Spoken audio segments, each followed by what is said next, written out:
দিন প্রচার করার জন্য যত নবী রাসূলগণকে আমার আল্লাহ যত মুজিজা দান করেছেন, সব মুজিজা এক করে আমার আল্লাহ আমাদের নবী আলাইহিস সালামকে দান করেছেন। সুবহানাল্লাহ বলেন। কবি বলেন, হুসনে ইউসুফ দমে ঈসা ইয়াদ বাইজাদারি আছে কুবা হামাদারান তু তনহাদারি। ইউসুফ আলাইহিস সালামের সৌন্দর্য, মুসা আলাইহিস সালামের সুপ্রভাত, ঈসা আলাইহিস সালামের জন্মন্দকে ভালো করা, সবগুলো মুজিজা এক করে আমার আল্লাহ আমাদের হাবিব আমাদের নবীকে দান করেছেন। সুবহানাল্লাহ। আমাদের নবীর সবচেয়ে বড় মুজিজার নাম হলো আল্লাহর কোরআন। এই পৃথিবীতে যত নবী রাসূল আগমন করেছেন, এক এক করে দুনিয়ার জমিন থেকে বিদায় নিয়ে চলে গেছেন। নবীগণ বিদায় নেওয়ার সাথে সাথে নবীগণের নবুয়ত এবং রিসালতের সময় শেষ হয়ে গেছে, সীমানা তাদের নির্ধারিত ছিল, শেষ হয়ে গেছে। আমাদের নবী আলাইহিস সালাম দুনিয়ার জমিন থেকে বিদায় নিয়ে চলে যান। বলুন তো, আমাদের নবীর উপর যে মুজিজা আল্লাহর কোরআন, সেটাকে বিদায় নিয়ে চলে গেছেন, এখনো পর্যন্ত আছে। আমাদের নবীর নবুয়ত কিয়ামত পর্যন্ত থাকবে, আল্লাহর কোরআন কিয়ামত পর্যন্ত থাকবে। কোরআন ১৫০০ বছর ধরে ছিল, এখনো আছে, কিয়ামত পর্যন্ত আল্লাহর কোরআন সম্পূর্ণ অবিকৃত অবস্থায় থাকবে কিনা বলুন। সুবহানাল্লাহ। ও মুসলমান, গোটা দুনিয়ার মানুষ, আমরা হাজার চেষ্টা সাধনা করেও আমরা আল্লাহর কোরআনে এক বিন্দু ভুল বের করতে পারবো না। বর্তমান পৃথিবীর অন্যতম একটা আধুনিক সমৃদ্ধ কান্ট্রির নাম হলো জার্মানি। জার্মানির মিউনিক ইউনিভার্সিটিতে ডিপার্টমেন্ট অফ থিওলজি একটি সুপরিচিত অধ্যায়ের নাম, বিভাগের নাম। এই বিভাগের প্রফেসরগণ তারা মিলিয়ন মিলিয়ন অর্থ খরচ করে মুসলমানদের ধর্মগ্রন্থ আল্লাহর কোরআনে কোনো কম বেশি আছে কিনা যাচাই করার জন্য পৃথিবীর 40টা রাষ্ট্রের মধ্যে হতে তারা 40,000 কোরআনের কপি সংগ্রহ করেছে। এরপরে তারা একটা কোরআনকে আরেকটা কোরআনের সাথে মিলিয়ে দেখেছে। আল্লাহু আকবার, আল্লাহু আকবার, শত চেষ্টা সাধনা করেও তারা আল্লাহর কোরআনের একটা জের জবর একটা তার মধ্যে কোনো কম বেশি পাই না। সুবহানাল্লাহ কইতেন না? পাইবে কেমনে? এটা দুনিয়ার কোনো মানব রচিত কালাম নয়, কোনো প্রাইম মিনিস্টার, মন্ত্রী মিনিস্টার, কোনো নেতা, কোনো ব্যক্তির কালাম নয়, এটা হচ্ছে আল্লাহর কালাম। আল্লাহর কালামের মধ্যে কোনো ভুল অতীতেও ছিল না, বর্তমানেও নাই, কিয়ামত পর্যন্ত থাকবে না ইনশাআল্লাহ। সম্মানিত হাজরিন, আজকে তো হাফেজ ছাত্রদেরকে পাগড়ি প্রদান করা হবে, আগামীকাল হয়তো শেষ দিন দেওয়া হবে, তাই না? তো এই যে আমরা আমাদের সন্তানদেরকে এই মাদ্রাসায় পড়াচ্ছি, এই হাফেজে কোরআনের একটু ফজিলতের কথা বলে আমি আমার আলোচনা শেষ করে দেব ইনশাআল্লাহ। বর্তমান দুনিয়ার মধ্যে আমরা ম্যাক্সিমাম গার্ডিয়ান প্যারেন্টস আছি, যারা আমরা আমাদের সন্তানের দুনিয়ার শিক্ষার প্রতি সর্বোচ্চ চেষ্টা করি, ঠিক কিনা বলেন? আমরা আমাদের সন্তানকে ডক্টর বানাই, ডাক্তার বানাই, ফিজিক্স পড়াই, কেমিস্ট্রি পড়াই, জগৎ সেরা ফুটবলার বানাই, ক্রিকেটার বানাই, পৃথিবীর সবচেয়ে নামকরা F-35 বিমানের পাইলট বানাই, এতে আমাদের কোনো আপত্তি নেই, আমরা বড় উৎসাহ প্রদান করি। ও ভাই, আপনি আপনার সন্তানকে ডক্টর বানাইলেন, ডাক্তার বানাইলেন, ফিজিক্স পড়াইলেন, কেমিস্ট্রি পড়াইলেন, দুনিয়ার পৃথিবীর নাম করা বিশ্ববিদ্যালয় থেকে আপনি ডিগ্রি আনলেন, কিন্তু আপনি মৃত্যুবরণ করার পর আপনার লাশের সামনে, হাটিয়ার সামনে কোন দোয়াটা পড়তে হয়, এটা যদি আপনার সন্তানকে না পড়ান, না শিখান, তাহলে আপনার আমার মতো কপাল পোড়া পিতা আরেকজন হতে। পবিত্র কোরআন মাজিদের 20 নম্বর সূরা, সূরা তাহার 124, 125 নম্বর আয়াতে কারিমা তিলাওয়াত করেছি। যেহেতু আজকের এই অনুষ্ঠান, এই মাহফিলটি হচ্ছে একটি দ্বীনি প্রতিষ্ঠান কেন্দ্রিক, তাই আমি আমার তিলাওয়াতকৃত আয়াত এবং হাদিসের আলোকে আপনাদের খেদমতে আজমতে কোরআন, কোরআনের মাহাত্ম্য, মর্যাদা, মানব জীবনে কোরআনের প্রভাব, এই শিরোনামে কিছু আলোচনা করব ইনশাআল্লাহ। আপনারা দোয়া করুন আল্লাহ তাআলা যেন আবার জবান থেকে যেই কথাগুলো বলবো এগুলো যেন সত্য, বলিষ্ঠ এবং হিম্মতের সাথে বলার যেন হিম্মত তৌফিক আল্লাহ বাড়িয়ে দেন। জুড়ে বলেন আমিন। কোরআন মাজিদ আল্লাহর কালাম, আল্লাহর বাণী, মানব জাতির জন্য আল্লাহর পয়গাম। মাখলুকের উপর যেমন খালেকের শ্রেষ্ঠত্ব রয়েছে, তেমনি ভাবে সৃষ্ট জীবের কথার উপর স্রষ্টার কথার শ্রেষ্ঠত্ব রয়েছে। এজন্য আরবিতে একটি প্রবাদ রয়েছে, কালামুল মুলুক মুলুকুল কালাম, কথার রাজা রাজার কথা। আল্লাহ যেমন দামি তার কালাম তত দামি, আল্লাহ যেমন মহান তার কালাম তত মহান। কোরআন মাজিদ এমন একটি গ্রন্থ যা মানুষকে অন্ধকার থেকে আলোর পথে বের করে নিয়ে আসে, ডাস্টবিন থেকে তুলে সম্মানের উচ্চাসনে বসাই। আল্লাহ রাব্বুল আলামিন সূরা ইব্রাহিমের ১ম নম্বর আয়াতে বলেন, কিতাবুন আনজালনাহু ইলাইকা লিতুখরিজান নাস মিনাল যুলুমাতি ইলান নূর। আল্লাহ বলেন, হে নবী, আমি আপনার উপর এমন এক গ্রন্থ, এমন এক কিতাব নাজিল করেছি যাতে আপনি মানুষকে কোরআন দ্বারা অন্ধকার থেকে আলোর পথে বের করে নিয়ে আসতে পারেন, যাতে আপনি কোরআনের মাধ্যমে গুমরাহির অতরন্ত নিমজ্জিত মানব জাতিকে হিদায়াতের আরো উজ্জ্বল পথে টেনে তুলতে পারেন, যাতে আপনি কোরআন দ্বারা নাস্তিক বেঈমানদেরকে ঈমানদার বানাইতে পারেন, যাতে আপনি কোরআন দ্বারা পথ হারা পথ ভোলা মানুষদেরকে সঠিক পথের দিশা দিতে পারেন। কারণ আল্লাহর কালাম এমন একটি গ্রন্থ যা মানুষকে সবচেয়ে সঠিক, সর্বাধিক সঠিক পথ প্রদর্শন করে। আল্লাহ বলেন, ইন্না হাযাল কুরআনা ইয়াহদি লিল্লাতী হিয়া আকওয়াম, নিশ্চয়ই এই কোরআন মানুষকে সর্বাধিক সঠিক পথ প্রদর্শন করে। এই কোরআনকে আল্লাহ রাব্বুল আলামিন ইবাদতের কিতাব বলেন নাই, জায়নামাজের গ্রন্থ বলেন নাই, বলেছেন হুদাল লিন্নাস, হুদাল লিল মুত্তাকিন।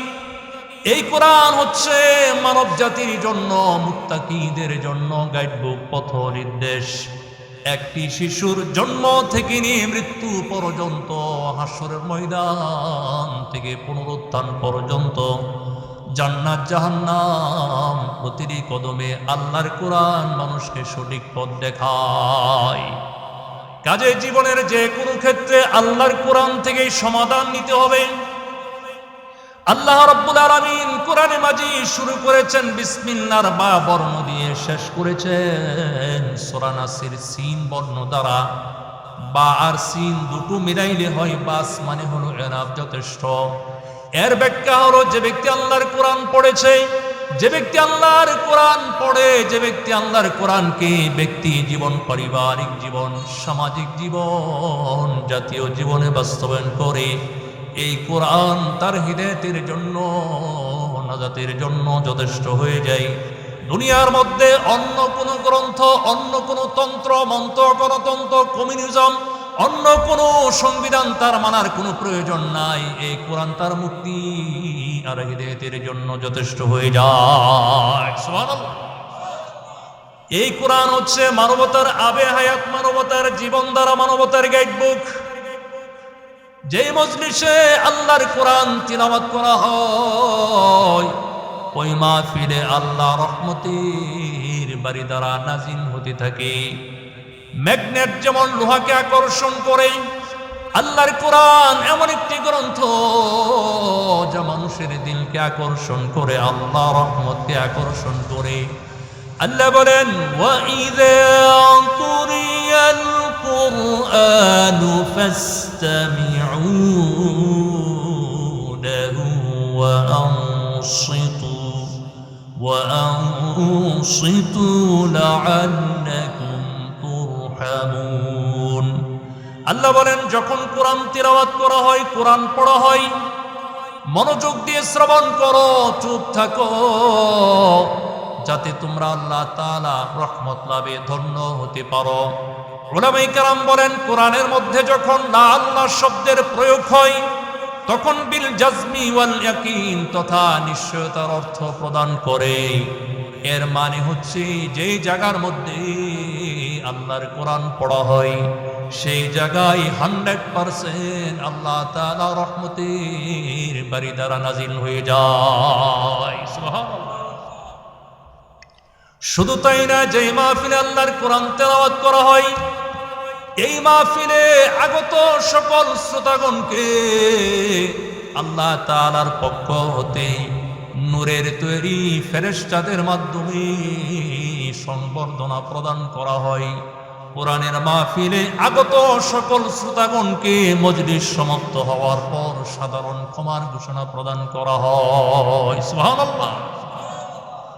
দারুল উলুম দেওবন্দের প্রাক্তন মুহতামিম, বিশ্ববিখ্যাত কারি, বিশ্ববরণ্যকারী আল্লামা তৈয়ব সাহেব রহমাতুল্লাহি আলাইহি, যিনি বক্তৃতা সম্বলিত একটি গ্রন্থ লিখেছেন যার নাম হচ্ছে খুতুবাতে হাকিমুল ইসলাম।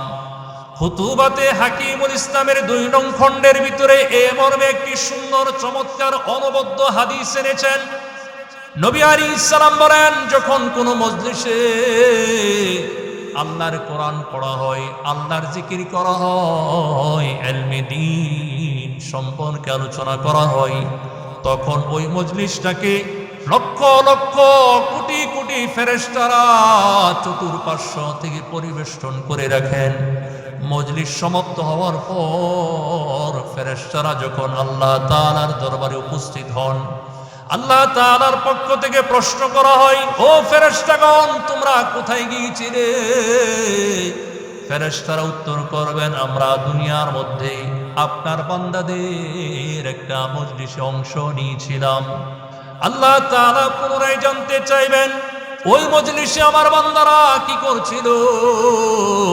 ফেরেশতারা উত্তর করবেন, ওই মজলিসে আপনার বান্দারা আপনার আযাব গজবকে ভয় করেছিল, আপনার নিয়ামত রাজির অন্বেষণ করেছিল, জান্নাতের সন্ধান করেছিল, জাহান্নামের আগুন থেকে মুক্তি আর পরিত্রাণ চাচ্ছিল।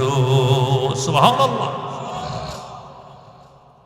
আল্লাহ রাব্বুল আলামিন জিজ্ঞেস করবেন, ও আমার ফেরেশতারা, আমার বান্দারা যে জান্নাতের সন্ধান করছে, ওই জান্নাত কি তারা কোনোদিন দেখেছে? বলুন তো, জান্নাতকে আমরা কেউ কোনোদিন দেখেছি নাকি? দেখছি নাকি জান্নাত? জান্নাতের মধ্যে আমার আল্লাহ রাব্বুল আলামিন এমন অকল্পনীয় নাজ নিয়ামত দ্বারা পরিপূর্ণ করে রেখেছেন, আমরা দুনিয়ার মানুষ আকাশ কুসুম কল্পনা করতে পারি,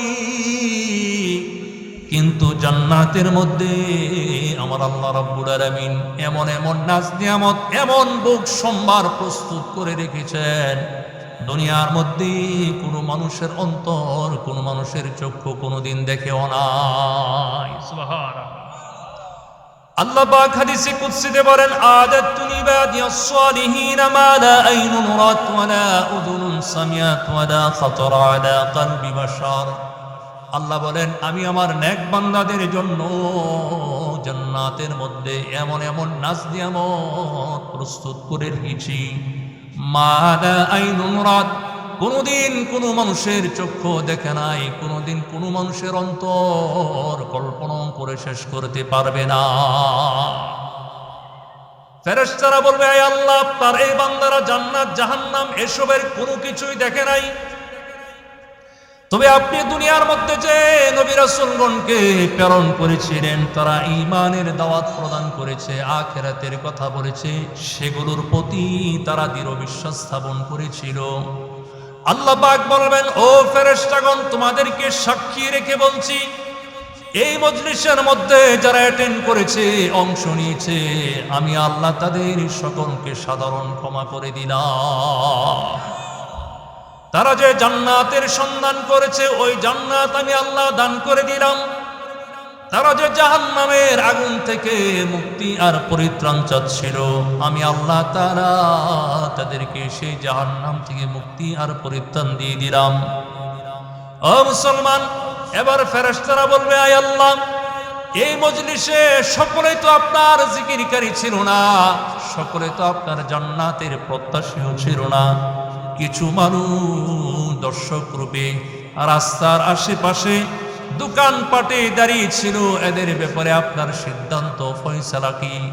আল্লাহ বলবেন, ও আমার গোলাম, আজকের এই বরকতপূর্ণ মজলিসের উসিলা করে আমি আল্লাহ তাআলা তাদেরকেও পর্যন্ত সাধারণ ক্ষমা করে দিলাম। সুবহান।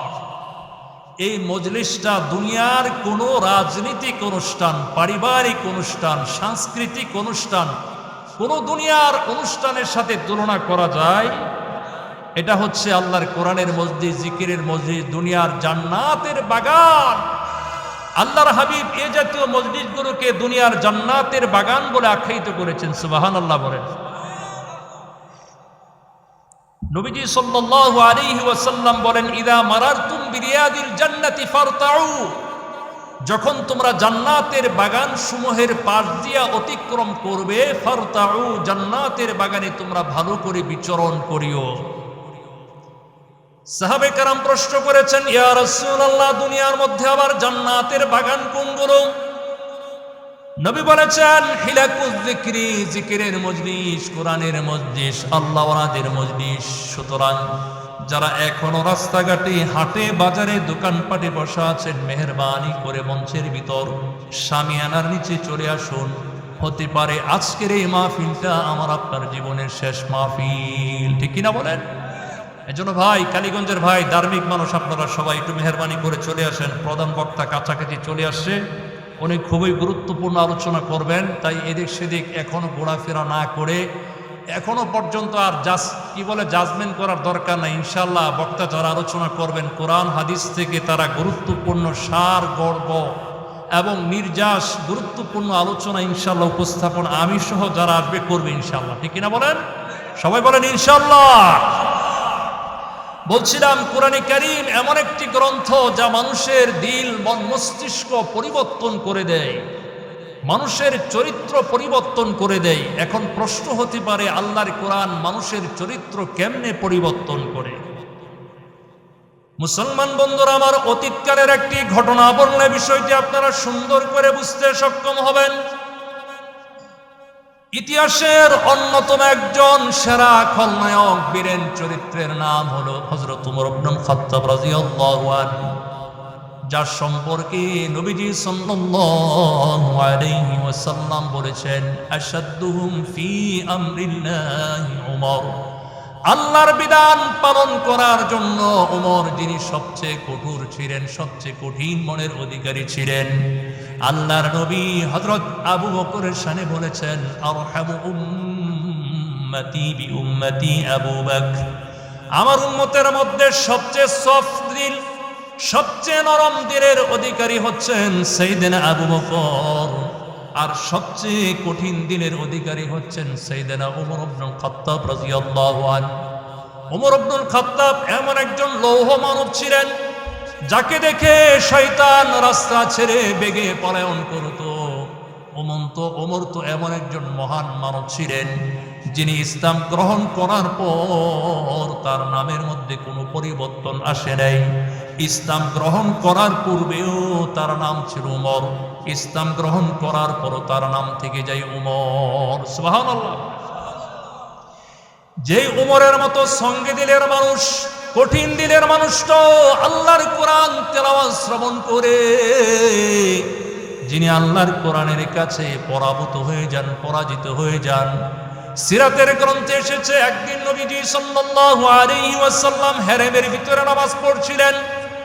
নামাজে তিনি সূরা আল হাক্কাতু মাল হাক্কাতু ওয়া মা আদরাকা মাল হাক্কা তিলাওয়াত করছিলেন। সূরা হাক্কার তিলাওয়াতের ধাক্কা লাগে উমরের অন্তরে। উমর ইবনুল খাত্তাব রাদিয়াল্লাহু আনহু, যিনি আরো কাছে গিয়ে কোরআন তেলাওয়াত শুনতেছিলেন, কোরআনে কারীমের অসাধারণ তিলাওয়াত, মজবুত গাতুনি, চমৎকার শব্দ বিন্যাস, সুর ঝংকার উমরের হৃদয়ে বেশ ভালো লেগে যায়।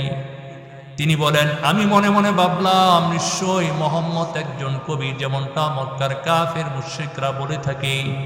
ঠিক তখনই নবী আলাইহিস সালাম তিলাওয়াত করলেন, ইন্নাহু লাকাউলু রাসূলিন কারীম ওয়া মা হুয়া বিকাউলি শাইরিন কালিলাম মা তুমিনুন। আল্লাহ বলেন, নিশ্চয়ই কোরআন হচ্ছে সম্মানিত ফেরেশতার আনিত বাণী। এটা কোনো কবির কথা নয়। তোমরা খুবই কম কোরআন, তোমরা খুবই কম ঈমান গ্রহণ করো, বিশ্বাস স্থাপন করো। ওমর মনে মনে বলেন, বাপরে বাপ, মোহাম্মদ কত বড় একজন গণক। আমি তো মনে মনে বললাম, মুখে উচ্চারণ করি নাই। মোহাম্মদ আমার হৃদয়ের খবরটা কেমনে জেনে ফিরেছে। ইত্তু বৎসরে আল্লাহর হাবিব তিলাওয়াত করলেন, ওয়ালা বিকাউলি কাহিনিন কলিলাম মা তাযাক্কারুন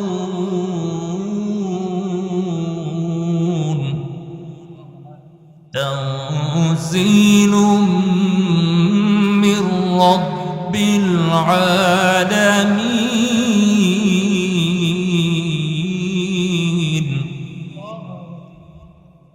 আল্লাহ বলেন, এই কোরআন কোন গণকের কথা নয়।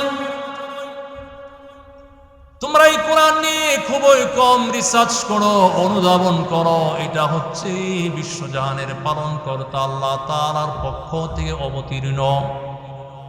ওমর ইবনুল খাত্তাব তিনি সূরা আল হাক্কার শুরু থেকে শেষ পর্যন্ত শ্রবণ করলেন।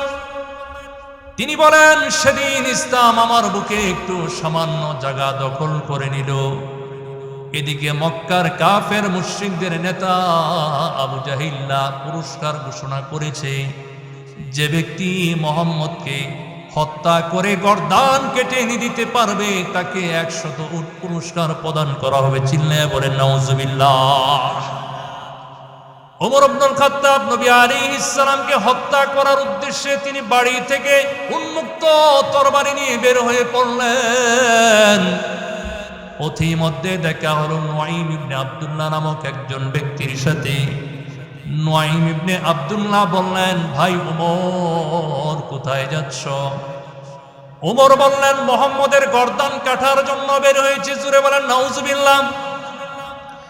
নুআইম ইবনে আব্দুল্লাহ বললেন, বেশ ভালো কথা, তার আগে তোমার বাড়ির খবর নাও। ওমর বললেন, কেন, কি হয়েছে?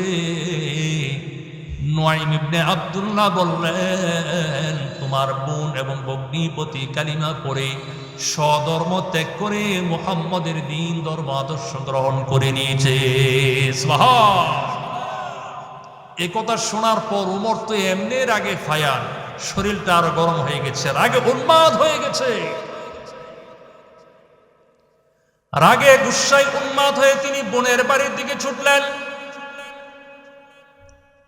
ওমর ইবনুল খাত্তাবের ভগ্নিপতির বাড়িতে, বোনের বাড়িতে খাব্বাব ইবনে আরদ নামক একজন সাহাবী আগেই অবস্থান করেছিলেন। কারণ তিনি ওমরের বোন আর ভগ্নিপতিকে আল্লাহর কোরআন শিখাইতেন, শিক্ষা দিতেন, যার ফলে তার কাছে সূরা তাহার একটা অংশ ছিল। সুবহানাল্লাহ বলেন। খাব্বাব ইবনে আরদ ওমরের আগমন টের পেয়ে তিনি ঘরের এক কোণার মধ্যে লুকিয়ে পড়েন। উমরের বোন তিনি কোরআনের অংশটুকুন গোপন করে ফেলেন।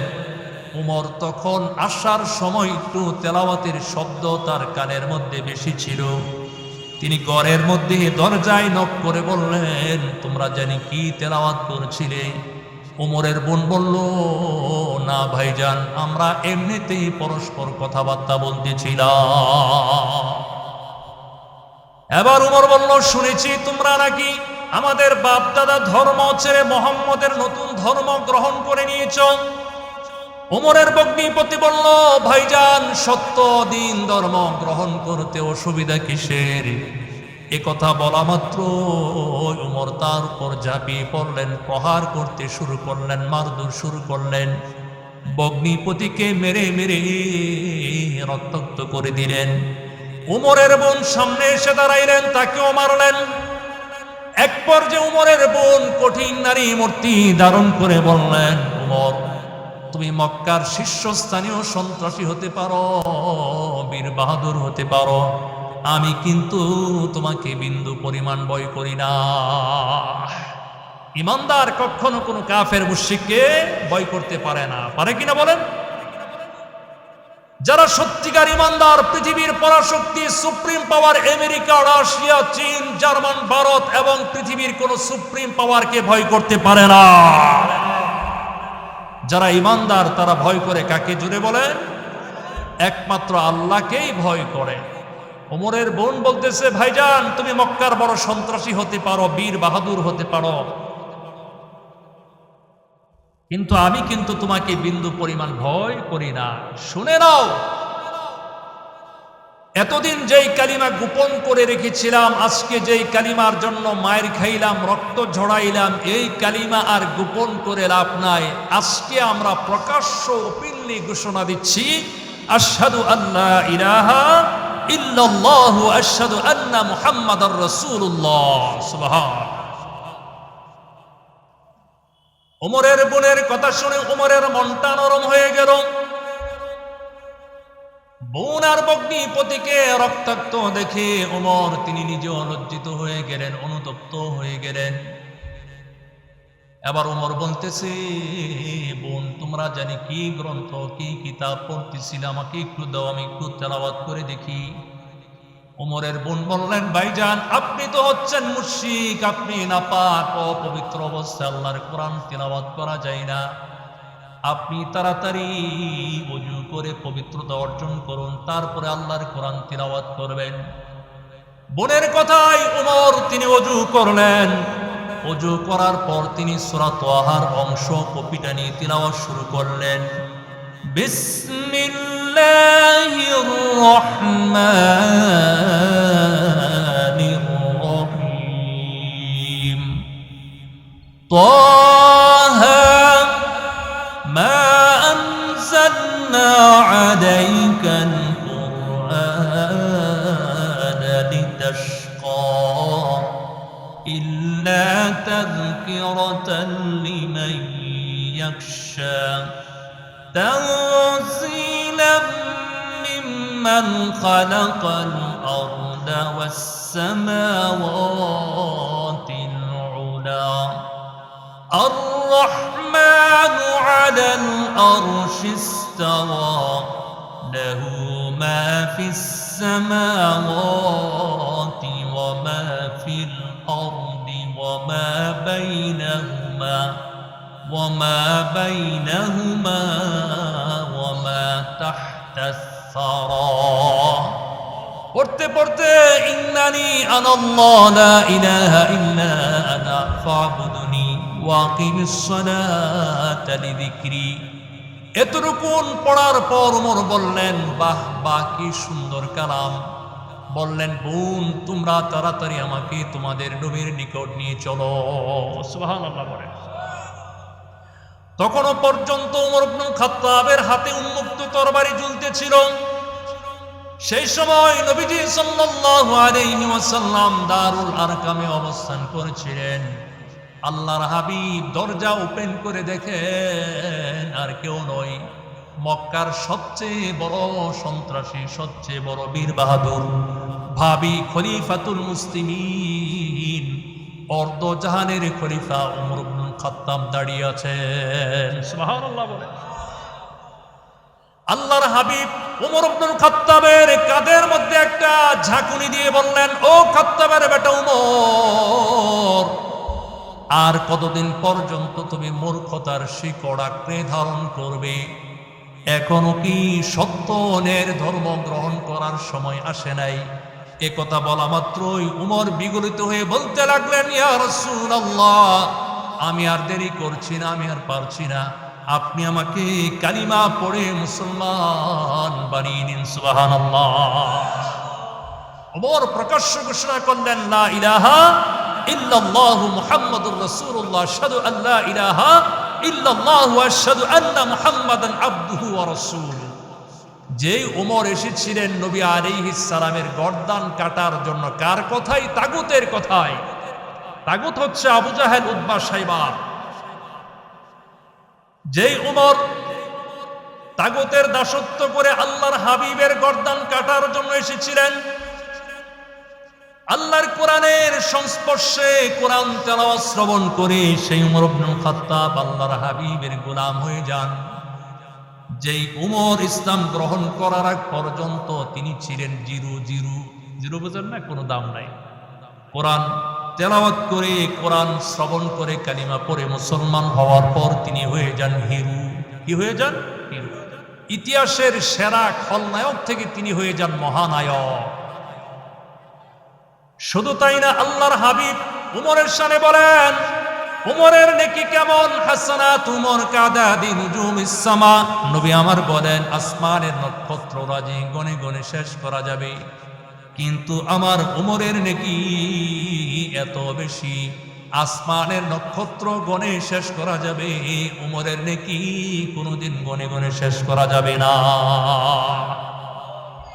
শুধু তাই না, নবী আলাইহিস সালাম বলেছেন, লাউ কানা নাবিয়্যুম মিন বাদি লাকানা উমর ইবনুল খাত্তাব।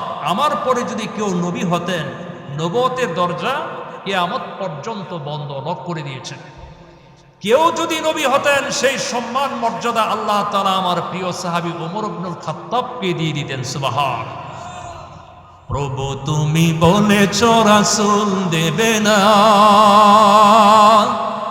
প্রভু তুমি বলেছ রাসূল দেবে না, বলুন দেবে না উমর, বলুন দেবে না হামজা তারিক খালেদ বিজয় সমর।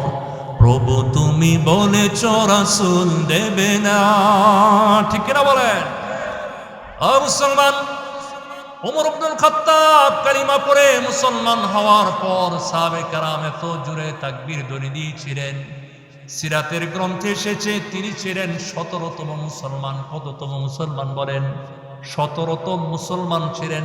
17 জন মুসলমানে তাকবীর ধ্বনি দেওয়ার পরে গোটা মক্কার পাহাড়গুলো থরথর করে কেঁপে উঠল। সুবহান। উমরের মতো একটু তাকবীর দিতে পারবেন? আওয়াজ করে পারবেন তো আপনারা? দেখি তো পারেন কিনা। নারে তাকবীর। উমরের আওয়াজ হয় নাই, কিন্তু দুর্বল মুসলমানের আওয়াজ হয়েছে। আরেকটু জোরে বলেন, নারে তাকবীর। মাশাআল্লাহ, এবার হয়েছে মনে হয়। ও মুসলমান, বড় দুঃখ আর পরিতাপের সাথে বলতে চাই, ওমর ইবনুল খাত্তাব রাদিয়াল্লাহু আনহু যেই যুগে ছিলেন, বর্তমান যুগে যদি উমর দরকার নাই, যদি আল্লাহর নবীর সর্বশেষ সাহিল হওয়ার পর আমাদের নবীর বক্তব্য, আমাদের নবীর অবস্থান পরিবর্তন হয়ে গেল। যে ব্যক্তি আল্লাহর কোরআন মানবে, বিশ্বাস করবে, সে হবে ঈমানদার। আর যে ব্যক্তি মানবে না, বিশ্বাস করবে না, সে হবে জিন্দিক কাফের বেঈমান। আমাদের নবী যেমন সাইয়্যিদুল আম্বিয়া ওয়াল মুরসালিন, সমস্ত নবী এবং রাসূলগণের সর্দার, ঠিক আল্লাহ তাআলা তিনি তার হাবিবের উপর যে ধর্মগ্রন্থ কোরআন নাজিল করেছেন তা হচ্ছে সাইয়্যিদুল কুতুব, সমস্ত অসীম গ্রন্থ বলি সর্দার। কোরআনে কারীম এমন একটি গ্রন্থ যাকে দেখো নেকি, পড়ো নেকি, ছোঁয়াও নেকি। কেউ যদি পবিত্রতা অর্জন করে আল্লাহর কোরআন বহন করে, তার আমলনামার মধ্যে নেকি যুক্ত হয়ে যায়। সুবহান। কোরআনের সর্বাঙ্গে আমার আল্লাহ বরকত দ্বারা পরিপূর্ণ করে দিয়েছেন। নবীজি সাল্লাল্লাহু আলাইহি ওয়াসাল্লাম বলেছেন, আন-নাজরু ইলা সালাসাতি আশকিয়াই ইবাদাতুন। যদিও হাদিসটা সনদের দৃষ্টিকোণ থেকে কিছুটা দুর্বল। নবীজি সাল্লাল্লাহু আলাইহি ওয়াসাল্লাম বলেন, 3 জিনিসের দিকে তাকাইলে ইবাদত বলে গণ্য হয়। টাকা খরচ করা লাগবে না, পয়সা খরচ করা লাগবে না, মেহনত করা লাগবে না, শুধুমাত্র তাকাইলে নেকি হয়। সুবহানাল্লাহ বলেন। 1 নম্বর হলো আন-নাজরু ইলাল মাসসাব। কেউ যদি আল্লাহর কোরআনের দিকে মহব্বতের দৃষ্টিপাত প্রদান করে, ওই বান্দার চোখের সগীরা গুনাহগুলো সাথে সাথে মাফ হয়ে যায়। কেউ যদি আল্লাহর কোরআন তিলাওয়াত করে, তার চোখে, তার হৃদয়ের মধ্যে নূর আলোকবর্তিকা হয়ে যায়। 2 নম্বর হলো নবীজি সাল্লাল্লাহু আলাইহি ওয়াসাল্লাম বলেছেন, আন-নাজরু ইলাল কাবা। কেউ যদি বাইতুল্লাহর দিকে তাকায়, তাহলে তার চোখের সগীরা গুনাহ মাফ হয়। নবী আলাইহিস সালাম বলেছেন, দৈনিক বাইতুল্লাহর উপর 120টি রহমত বর্ষিত হয়। কেউ যদি বাইতুল্লাহর ভিতরে তওয়াফ করে, তার উপর দৈনিক 60টা রহমত নাজিল হয়। জোরে বলেন সুবহানাল্লাহ। বাইতুল্লাহ তওয়াফ করছেন এমন লোক আছে আপনাদের মাঝে? আছে নাকি? হাজী সাহেব নাই? কারা কারা হজ করে আসছেন, উমরা করে আসছেন দেখান তো। কয়জন আছে? 2, 3, 4 জন। লজ্জা লাগতেছে নাকি আপনাদের? আরে হজ করছেন, উমরা করছেন, এটা তো গর্বের বিষয়, ঠিক কিনা বলেন? তাহলে 1 নম্বর, যারা বাইতুল্লাহর ভিতর তফ করবে দৈনিক 60টি রহমত নাজিল হবে। 2 নম্বর, যে ব্যক্তি বাইতুল্লাহর সামনে দাঁড়িয়ে নামাজ পড়বে তার উপর দৈনিক 40টি রহমত নাজিল হয়। আর যিনি মহব্বতের সাথে শুধু বাইতুল্লাহ দেখবে দৈনিক তার উপর 20টি রহমত নাজিল হয়ে যায়। সুবহানাল্লাহ বলেন। ও মুসলমান, এজন্য আমরা যারা অর্থনৈতিকভাবে যারা স্বাবলম্বী, আমরা বেশি করে বাইতুল্লাহ হজ করব, উমরা পালন করার জন্য চেষ্টা করব ইনশাআল্লাহ। নবীজি বলেছেন 3 নম্বর হলো আন-নাজরু ইলা ওয়াজিল ওয়ালিদাইন। কেউ যদি পিতামাতার দিকে নেক নজরে তাকায়, ওই বান্দার চোখের সগীরা গুনাহগুলো মাফ হয়ে যায়। ভিন্ন হাদিসে নবী আলাইহিস সালাম বলেন, মা মিন ওয়ালাদিন বারিন ইয়ানজুরু ওয়ালিদাইহি নাজরা রাহমাতিন ইল্লা কাতাবাল্লাহু লাহু বিনাজরাতিন হাজ্জাতাম মাবরুরা। নবী বলেন, যখন কোন নেক সন্তান, অনুগত সন্তান আপন পিতামাতার দিকে নেক নজরে মহব্বতে দৃষ্টিপাত প্রদান করে, প্রত্যেকটা দৃষ্টিপাতের বিনিময়ে ওই সন্তানের আমলনামায় 1টি করে হজ্জে মাকবুলের নেকি প্রদান করা হয়। সুবহানাল্লাহ। সাহাবে কেরাম প্রশ্ন করেছেন, ওয়া ইন নাযারা কুল্লা ইয়াউমিন মিয়াতা মাররা, ইয়া রাসূলুল্লাহ, কোন এক সন্তান, অনুগত সন্তান যদি দৈনিক পিতামাতার দিকে 100 বার করে নেক নজরে তাকায়, আল্লাহ তাআলা ওই সন্তানের আমলনামায় কি দৈনিক 100 হজ্জে মাকবুলের নেকি দান করবেন? নবীজি বললেন, নাম, আল্লাহু আকবার ওয়া আতিয়াব। আল্লাহ তাআলা সবচেয়ে বরকতপূর্ণ সত্তা, তিনি সবচেয়ে মহান, সবচেয়ে পূত পরিশুদ্ধ সত্তা। দুনিয়ার মানুষের সব গোডাউন শেষ হয়ে যেতে পারে, আমার আল্লাহ তাআলার নিয়ামত কোনোদিন শেষ হবে না। সুবহান। বড় দুঃখ আর পরিতাপের সাথে বলতে হয়, বর্তমান আমাদের সমাজে আমরা এমন অসংখ্য সন্তান আছি যারা দিনের পর দিন চলে যায়, মাসের পর মাস চলে যায়, মা বাবার সাথে একটু সুন্দর করে কথা বলি না, ঠিক কিনা বলে? ও মুসলমান, ও সন্তান বাবারা, ভালো করে শোনো। তুমি প্রতি ঘন্টায় বিবির সাথে কথা বলতে পারো, সন্তানের সাথে কথা বলতে পারো, তুমি রাজনীতিক লিডারের সাথে প্রতিনিয়ত কথা বলতে পারো, এমনকি তোমার বয়ফ্রেন্ড গার্লফ্রেন্ডকে ছাড়া, গার্লফ্রেন্ড বয়ফ্রেন্ডকে ছাড়া 1 মুহূর্ত থাকতে পারে না। ও মুসলমান, অথচ যেই মা আমাকে আপনাকে 9 মাস 10 মাস গর্ভধারণ করলেন, সেই জনম দুঃখিনী মা, স্তন্যদানকারিণী মা, তার সাথে আমরা একটু সুন্দর করে কথা বলি না, নেক নজরে তাকাই না, আছে না নাই বলেন? ও মুসলমান, মনে রাখবেন, যারা পিতামাতার অবাধ্য সন্তান, নবী আলাইহিস সালাম বলেন 3 শ্রেণীর মানুষের জন্য আল্লাহর জান্নাত হারাম। কয় শ্রেণীর মানুষ? একটু জোরে বলেন। 1 নম্বর হলো মুদমিনু খামরিন, যারা নিয়মিত শরাব পানকারী, নেশাগ্রস্ত মানুষ। বলেন তো, আপনাদের এই কালীগঞ্জে ইয়াবাকুর, বাবাকুর, বাংলা মৎসলাই মদ খাওয়া লোক আছে না নাই? আসতে করেন কে, জোরে বলেন। এরকম গোটা বাংলাদেশটা ছড়াইয়া পড়েছে। বদি বাবা এখন পালাত, বদি বাবা এখন পালাত, তারপরে যে করতে এই সমস্ত আল্লাহ ভালো, আল্লাহ জানে। ও মুসলমান, আল্লাহর হাবিব বলেন 3 শ্রেণীর মানুষের জন্য জান্নাত হারাম।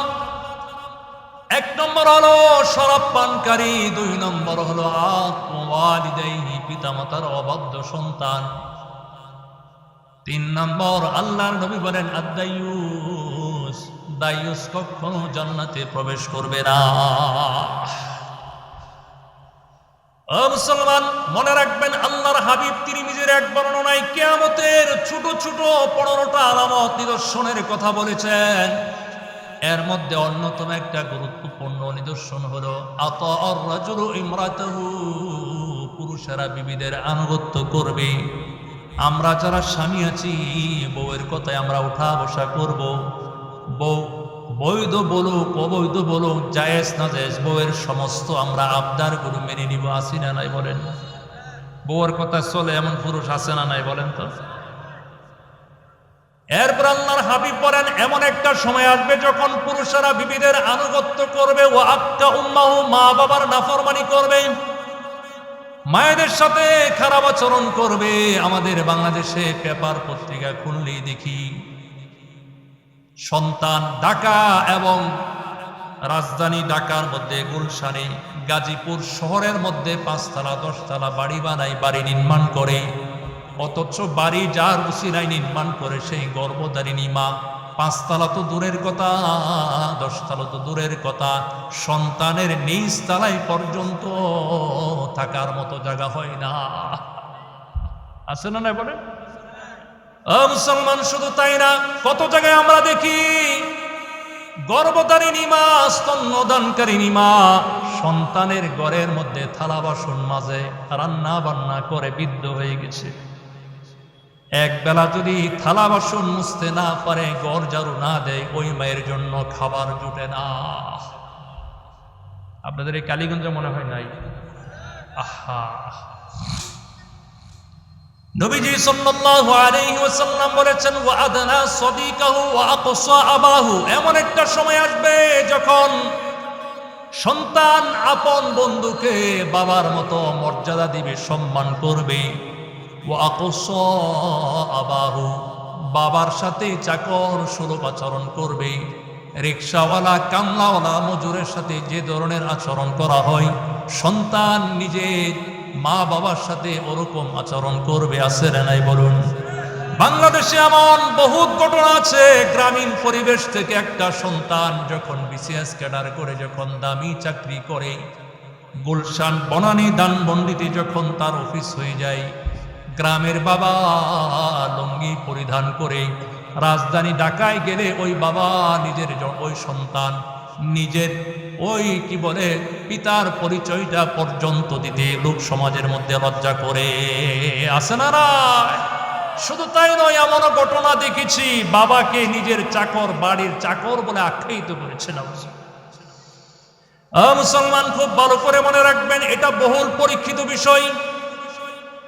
যারা এই পিতামাতার সাথে নাফরমানি করেছে, অবাধ্যতা করেছে, এদের ব্যক্তি জীবন, পারিবারিক জীবন, সামাজিক জীবন, এমনকি রাজনীতিক ক্যারিয়ার পর্যন্ত আমার আল্লাহ অশান্তিময় বানিয়ে দেন।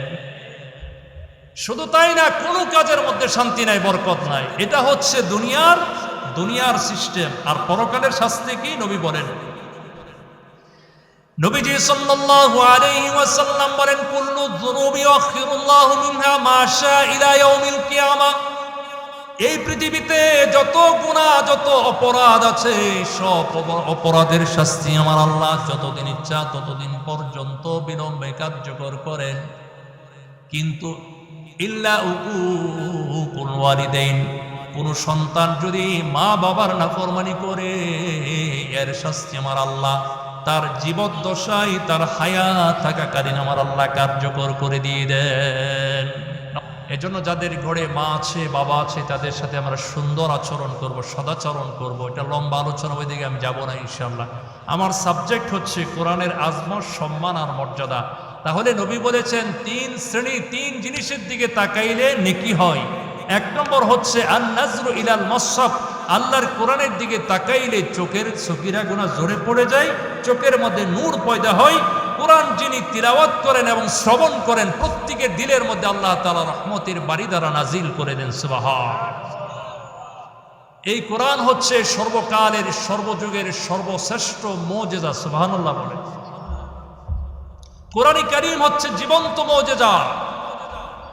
কোরআন তো সেই কিতাব, যেই কিতাব পূর্বের সকল আসমানি ধর্মগ্রন্থগুলোকে রহিত করে দিয়েছে। বর্তমান পৃথিবীতে তাওরাত, জাবর, ইনজিলের অস্তিত্ব কল্পনা করা যায়?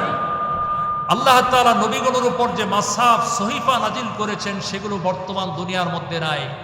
কিন্তু আমরা কতই না ভাগ্যবান, কতই না খুশনসিব আমাদের। আল্লাহ তাআলা আমাদের উপর যে ধর্মগ্রন্থ কোরআন নাজিল করেছেন, এই কোরআনী কারীমের একটি জের জবর, একটি শ্রেণীকরণ, একটি নুক্তা পরিবর্তন করার চেষ্টা বহুবার করার পরও পৃথিবীর কোনো বিজ্ঞানী, কোনো দার্শনিক, কোনো ব্যক্তি, কোনো কবি সাহিত্যিক আজ পর্যন্ত কি সফলতা অর্জন করতে পেরেছে? আমাদের নবীর সবচেয়ে বড়, সবচেয়ে গতিশীল, সবচেয়ে স্থায়ী মুজিজার নাম হলো আল্লাহর কোরআন। আল্লাহ রাব্বুল আলামিন যুগে যুগে এই পৃথিবীতে যত নবী রাসূলগণ আগমন করেছেন, নবী রাসূলদের নবুয়ত এবং রিসালাতকে প্রমাণ করার জন্য আল্লাহ তাআলা বিভিন্ন সময় তাদেরকে বিভিন্ন মুজিজা, অলৌকিক ক্ষমতা দান করেছিলেন। তবে তাদের সেই মুজিজাগুলো ছিল সীমিত এবং সাময়িক সময়ের জন্য। এই পৃথিবীতে যত নবী রাসূল আগমন করেছেন, আল্লাহ রাব্বুল আলামিন প্রত্যেককে কম বেশি মুজিজা, অলৌকিক ক্ষমতা দান করেছেন। হযরত দাউদ আলাইহিস সালাম, যিনি আল্লাহ তাআলার একজন সম্মানিত পয়গম্বর ছিলেন, আল্লাহ তাআলা তাকে বিশেষ মুজিজা দান করেছিলেন। তিনি যখন লোহা হাতে নিতেন তখন তা মোমের মতো বলে যেত। আল্লাহ বলেন, ওয়ালান্নাদাহুল হাদীদ। আল্লাহ বলেন, আমি তার জন্য লোহাকে নরম করার ক্ষমতা দিয়েছিলাম। মানব ইতিহাসে তিনি সর্বপ্রথম ব্যক্তি যিনি লোহা গুনে যুদ্ধের পোশাক, লৌহ বর্ম, বর্তমান পৃথিবীর প্রত্যেকটা আধুনিক সেনাবাহিনীর কাছে যেই পোশাক যুদ্ধের ময়দানে পরিধান করে সম্মুখ যুদ্ধে অংশগ্রহণ করে, যেটাকে বলা হয় বুলেট প্রুফ পোশাক, ঠিক কিনা বলে? পয়গম্বর দাউদ আলাইহিস সালাম যখন দুনিয়ার জমিন থেকে বিদায় গ্রহণ করলেন, তখন তার মুজিজাটো দুনিয়ার জমিন থেকে বিদায় নিয়ে চলে যায়। আল্লাহ তাআলা পয়গম্বর মুসা আলাইহিস সালামকে অগণিত অসংখ্য মুজিজা দান করেছেন। আল্লাহ বলেন, ওয়ালাকাদ আতাইনা মুসা তিসআ আয়াতিন বাইয়িনাত। আমি পয়গম্বর মুসা আলাইহিস সালামকে বড় বড় 9টা নিদর্শন মুজিজা দান করেছিলাম। তন্মধ্যে একটা হলো, তিনি যখন বগলের নিচে হাত রেখে হাত বের করতেন, আলোক উজ্জ্বল হয়ে বের হয়ে যেত। পয়গম্বর মুসা আলাইহিস সালামকে আমার আল্লাহ লাঠি দান করেছিলেন, কুদরতি লাঠি, দুনিয়ার সাধারণ কোনো লাঠি না। এই লাঠি যখন জমিনে ছেড়ে দিতেন, লাঠি সাথে সাথে সাপে পরিণত হয়ে যেত। আল্লাহ তাআলা পয়গম্বর সুলাইমান আলাইহিস সালামকে এত বড় রাজত্ব দান করেছেন, দুনিয়ার সূচনা কাল থেকে কিয়ামত পর্যন্ত আর কাউকে এত বড় বাদশাহ আর কাউকে দান করা হবে না। সুলাইমান আলাইহিস সালামের রাজ্যের মধ্যে অবাধ্য জিন শয়তান আছিল। এই শয়তানদেরকে বশ করার জন্য, বশীভূত করার জন্য আল্লাহ তাআলা একটি বিশেষ আংটি দান করেছিলেন। এই আংটি যখন তিনি আঙ্গুলে লাগাইতেন, পৃথিবীর সমস্ত জিন আর ভূত তার অনুগত হয়ে যেত। সুবহানাল্লাহ বলে।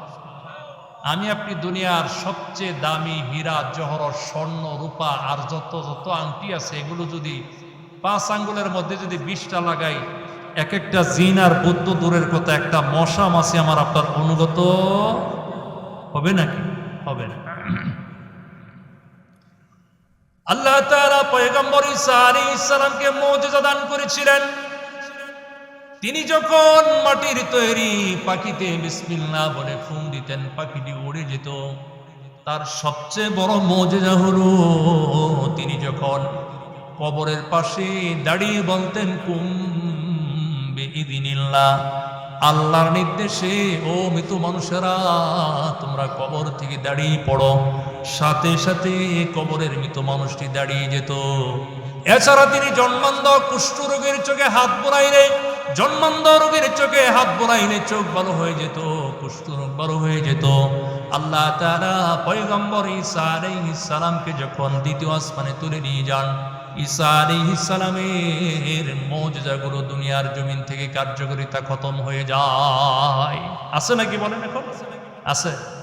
বর্তমান দুনিয়াতে ঈসা আলাইহিস সালামের অনুসারী সবচেয়ে বেশি।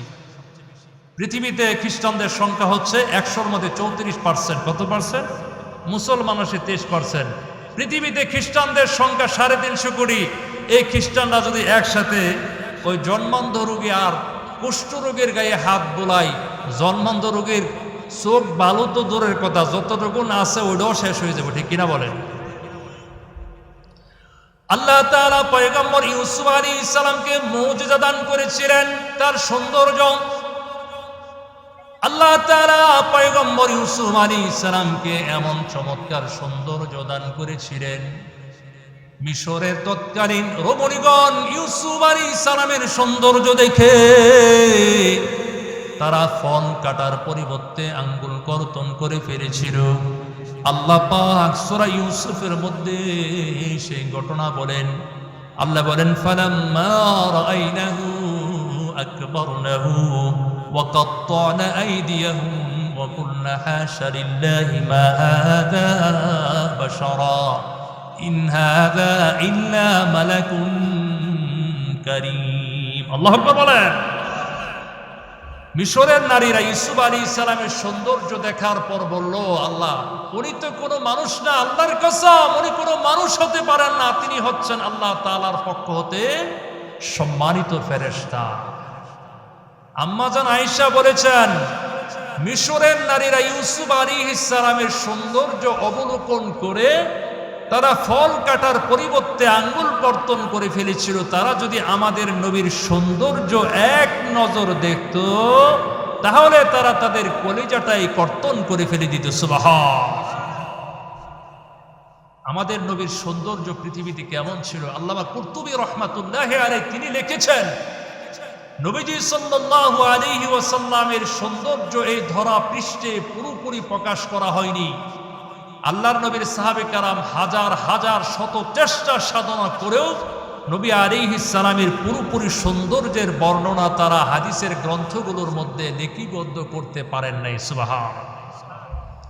আমাদের নবীর সৌন্দর্য দেখে রমণীগণ নয়, পৃথিবীর বড় বড় কবিগণ, দার্শনিকগণ, পৃথিবীর অনেক বড় বড় সাহিত্যিকগণ তারা নিজের কল্লা নবী আলাইহিস সালামের কদম মুবারকে তারা কুরবান করে দিয়েছে। সুবহান। মুসলমান, এই পৃথিবীতে যত নবী রাসূল আগমন করেছেন দিন প্রচার করার জন্য, যত নবী রাসূলগণকে আমার আল্লাহ যত মুজিজা দান করেছেন, সব মুজিজা এক করে আমার আল্লাহ আমাদের নবী আলাইহিস সালামকে দান করেছেন। সুবহানাল্লাহ বলেন। কবি বলেন, হুসনে ইউসুফ দমে ঈসা ইয়াদ বাইজা আছে কুবা হামাদারান তু তানহাদারি। ইউসুফ আলাইহিস সালামের সৌন্দর্য, মুসা আলাইহিস সালামের সুপ্রভাত, ঈসা আলাইহিস সালামের জন্মন্দকে ভালো করা, সবগুলো মুজিজা এক করে আমার আল্লাহ আমাদের হাবিব আমাদের নবীকে দান করেছেন। সুবহানাল্লাহ। আমাদের নবীর সবচেয়ে বড় মুজিজার নাম হলো আল্লাহর কোরআন। এই পৃথিবীতে যত নবী রাসূল আগমন করেছেন এক এক করে দুনিয়ার জমিন থেকে বিদায় নিয়ে চলে গেছেন। নবীগণ বিদায় নেওয়ার সাথে সাথে নবীগণের নবুয়ত এবং রিসালতের সময় শেষ হয়ে গেছে, সীমানা তাদের নির্ধারিত ছিল, শেষ হয়ে গেছে। আমাদের নবী আলাইহিস সালাম দুনিয়ার জমিন থেকে বিদায় নিয়ে চলে যান। বলুন তো, আমাদের নবীর উপর যে মুজিজা আল্লাহর কোরআন সেটাকে বিদায় নিয়ে চলে গেছেন, এখনো পর্যন্ত আছে। আমাদের নবীর নবুয়ত কিয়ামত পর্যন্ত থাকবে, আল্লাহর কোরআন কিয়ামত পর্যন্ত থাকবে। কোরআন ১৫০০ বছর ধরে ছিল, এখনো আছে, কিয়ামত পর্যন্ত আল্লাহর কোরআন সম্পূর্ণ অবিকৃত অবস্থায় থাকবে কিনা বলুন। সুবহানাল্লাহ। ও মুসলমান, গোটা দুনিয়ার মানুষ আমরা হাজার চেষ্টা সাধনা করেও আমরা আল্লাহর কোরআনে এক বিন্দু ভুল বের করতে পারবো না। বর্তমান পৃথিবীর অন্যতম একটা আধুনিক সমৃদ্ধ কান্ট্রির নাম হলো জার্মানি। জার্মানির মিউনিক ইউনিভার্সিটিতে ডিপার্টমেন্ট অফ থিওলজি একটি সুপরিচিত অধ্যায়ের নাম, বিভাগের নাম। এই বিভাগের প্রফেসরগণ তারা মিলিয়ন মিলিয়ন অর্থ খরচ করে মুসলমানদের ধর্মগ্রন্থ আল্লাহর কোরআনে কোনো কম বেশি আছে কিনা যাচাই করার জন্য পৃথিবীর 40টা রাষ্ট্রের মধ্যে হতে তারা 40,000 কোরআনের কপি সংগ্রহ করেছে। এরপরে তারা একটা কোরআনকে আরেকটা কোরআনের সাথে মিলিয়ে দেখেছে। আল্লাহু আকবার, আল্লাহু আকবার, শত চেষ্টা সাধনা করেও তারা আল্লাহর কোরআনের একটা জের জবর একটা নুক্তার মধ্যে কোনো কম বেশি পাই না। সুবহানাল্লাহ কইতেন না? পাইবে কেমনে? এটা দুনিয়ার কোনো মানব রচিত কালাম নয়, কোনো প্রাইম মিনিস্টার, মন্ত্রী মিনিস্টার, কোনো নেতা, কোনো ব্যক্তির কালাম নয়, এটা হচ্ছে আল্লাহর কালাম। আল্লাহর কালামের মধ্যে কোনো ভুল অতীতেও ছিল না, বর্তমানেও নাই, কিয়ামত পর্যন্ত থাকবে না ইনশাআল্লাহ। সম্মানিত হাজরিন, আজকে তো হাফেজ ছাত্রদেরকে পাগড়ি প্রদান করা হবে, আগামীকাল হয়তো শেষ দিন দেওয়া হবে, তাই না? তো এই যে আমরা আমাদের সন্তানদেরকে এই মাদ্রাসায় পড়াচ্ছি, এই হাফেজে কোরআনের একটু ফজিলতের কথা বলে আমি আমার আলোচনা শেষ করে দেব ইনশাআল্লাহ। বর্তমান দুনিয়ার মধ্যে আমরা ম্যাক্সিমাম গার্ডিয়ান প্যারেন্টস আছি যারা আমরা আমাদের সন্তানের দুনিয়ার শিক্ষার প্রতি সর্বোচ্চ চেষ্টা করি, ঠিক কিনা বলেন?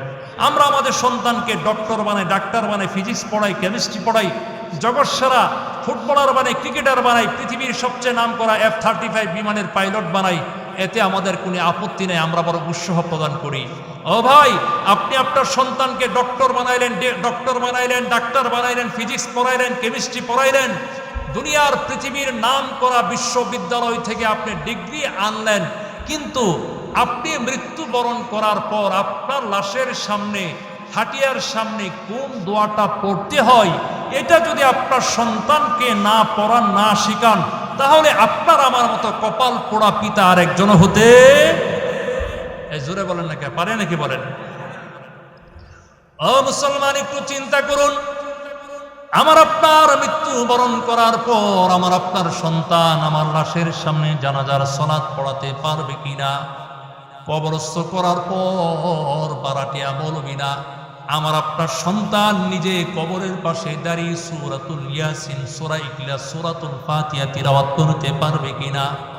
ও মুসলমান, দুনিয়ার মধ্যে আমি আপনি যতই ডিগ্রি অর্জন করি না কেন, যত আপনি শিক্ষিত শিক্ষা দীক্ষা অর্জন করেন না কেন, কবরের মধ্যে লাশটাকে দাফন করার পর, মুনকার নাকির ফেরেশতা আগমন করার পর প্রত্যেকটা মানুষকে তিনটা গুরুত্বপূর্ণ কোশ্চেন করবে। যখন প্রশ্ন করা হবে মার রব্বুক, আপনি যদি বলেন এ বেটা আমার কি প্রশ্ন করস, আমি তো বাংলাদেশের সেরা বড় ডক্টর ডাক্তার ছিলাম, বলুন তো মালাকুল মউত, বলুন তো কবরের মধ্যে মুনকার নাকির আমার আপনার প্রশ্নই উত্তর গ্রহণ করবে কি? গ্রহণ করবে? উল্টা যে মায়ের দিব রে ভাই, আল্লাহ মায়ের ঠেলা অন্ধ বানায় ফেলে। ও মুসলমান, কবরের মধ্যে ডক্টর, ডাক্তার, ফিজিক্স, কেমিস্ট্রি, দুনিয়ার ইঞ্জিনিয়ার, রাজনীতিবিদের কোনো দাম নাই। কবর দেখবে না কে ধনী, কে গরিব, কে রাজা বাদশাহ। কথিত আছে আল্লাহর নবীর প্রাণপ্রিয় কন্যা ফাতিমা রাদিয়াল্লাহু আনহাকে যখন কবরের মধ্যে দাফন করা হলো, হযরত আবু যর গিফারি তিনি লাশটা নিয়ে নেমেছেন। লাশ নিয়ে কবরে নামার পর কবরকে সম্বোধন করে বললেন, ইয়া কবর হাল তাদরি মানিল্লাতি জিনা বিহা ইলাইক, হে কবর জানোস কি তোমার মধ্যে কাকে দাফন করে যাচ্ছি? তিনি সাধারণ কোন নারী নন, তিনি হচ্ছেন জান্নাতের যুবকদের সরদার হযরত হাসান হুসাইনের আম্মা। খবরদার কবর বেয়াদবি করবে না। কবর কোনো সাউন্ড নাই, জবাব। আবার বলছে, ও কবর শুনো, তোমার মধ্যে কাকে রেখে যাচ্ছি? তিনি কিন্তু সাধারণ কেউ নয়, daughter of the last Messenger, সর্বশেষ নবীর কন্যা। খবরদার কবর বেয়াদবি করবে না। কবর কোনো সাউন্ড নাই, জবাব নাই। আবার বলছে, ও কবর জানোস কি তোমার মধ্যে কাকে দাফন করে যাচ্ছি? তিনি হচ্ছেন হায়দারে রাসূল, শেরে খোদা হযরত আলী রাদিয়াল্লাহু আনহু, সহধর্মিনী ফাতিমা রাদিয়াল্লাহু আনহা। খবরদার কবর বেয়াদবি করবে না। সুবহানাল্লাহ বলে। ও মুসলমান, এবার কবর তার জবান খুলে দেয়। কবর বলে, ও আবু যর গিফারি, এখানে কারো বংশ পরম্পরা দেখা হয় না। কে নবীর কন্যা, নবীর পিতা, কে রাজা বাদশাহ, কে ধনী, কে মন্ত্রী মিনিস্টার, কে ধনী আর গরিব দেখা হয় না। এখানে আমলের কথা আলোচনা করো। আমল যদি ভালো হয়, আমি কবর তার সাথে সদাচরণ করব, সুন্দর ব্যবহার করব। সুবহান আল্লাহর হাবিব বলেন, পক্ষান্তরে একজন হাফিজে কোরআনকে যখন কবরের মধ্যে দাফন করা হয়, সেই হাফেজে কোরআন যদি দুনিয়ার মধ্যে বন্ড না হয়, কোরআনে কারীম অনুযায়ী আমলকারী হয়, কবরের মধ্যে দাফন করতে দেরি, কোরআনে কারীম একটা সুন্দর যুবকের আকৃতি ধারণ করে কবরে আসতে দেরি হয় না। সুন্দর যুবকের আকৃতি ধারণ করে কবরের মধ্যে উপস্থিত হয়ে মুনকার নাকিরকে হাফেজে কোরআনের দিকে অগ্রসর হতে বাধা প্রদান করবে। কোরআনওয়ালা বলবে, ভাই তুমি কে? তোমাকে তো চিনলাম না।